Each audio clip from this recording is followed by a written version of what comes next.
assalaamu calaykum walaalahayga khayrka badanow. Waxaan idiin wadaa duco aad u qiimo badan oo aysan garanayn dad badan qiimaha ay ku fadhido ducadaasi aysan garanaynin.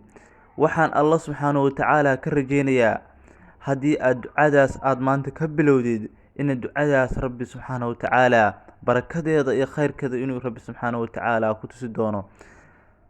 ducadaas aadka u qiimaha badan waxa ay ku saabsan tahay qoyska lamaanaha, qoyska xalaasha oo Rabbi subxaanahu wa tacaala isku baneeyay ayay ducadaasi ku saabsan tahay. ducadaas Rabbi subxaanahu wa tacaala waa duco aad u qiimo ma aha wax dhayala, ma aha wax kaftana, waa duco midii ugu khayrka badnayd, waa duco midii ugu fadliga badnayd oo lagu ducaysto. waa magacii Ilaahay, waa duco mataqaanaa waxa aad rajaynaysid Rabbi subxaanahu wa tacaala inaad wax khayr leh aad ka rajaysid. waxa aad ku ducaysanaysaa ducadan aadka u qiimaha badan. bismillaah allaahumma janibna ash-shaydaana wajnib ash-shaydaana maa rasaqtanaa. ducadaas aadka u qiimaha badan ayaad ku ducaysanaysaa.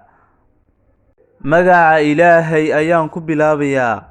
allow naga dheeree shaydaanka, kana dheeree waxa aad nagu arsaaqaysid oo awlaada ah.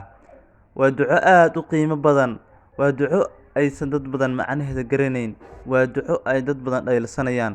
waad u ducaysaa hantidaada, maalkaaga, wax walba aad leedahay waad u ducaysaa. laakiin maxaa diiday inaad mustaqbalkaagii, xalaashaadii, awlaadaadii aad u ducaysid oo wax fiican Allah subxaanahu wa tacaala aad ka rajaysid. Rabbi subxaanahu wa tacaala wuu barakaynayaa qoyskaaga. Rabbi subxaanahu wa tacaala wuxuu ku siinayaa awlaad baariya. Rabbi subxaanahu wa tacaala wuu ka ilaalinayaa shaydaan, wuu ka ilaalinayaa inay khilaaf dhexdiina soo galo. Rabbi subxaanahu wa tacaala waxa uu ku siinayaa mustaqbal fiican. waa duco aad u qiimo badan. waxaan u rajaynayaa walaalahayga muslimiinta, kuwa Rabbi subxaanahu wa tacaala isku xalaaleeyay, kuwa Rabbi subxaanahu wa tacaala isku baneeyay inay ducadaas ku ducaystaan. Rabbi subxaanahu wa tacaalaana khayr ay ka rajeeyaan mar walba. Allah subxaanahu wa tacaala wuu ka dheeraynayaa shaydaanka agtiina. Rabbi subxaanahu wa tacaala waxa uu idinku arsaaqayaa awlaad saciida, awlaad baariyo Allah subxaanahu wa tacaala idin siinayaa.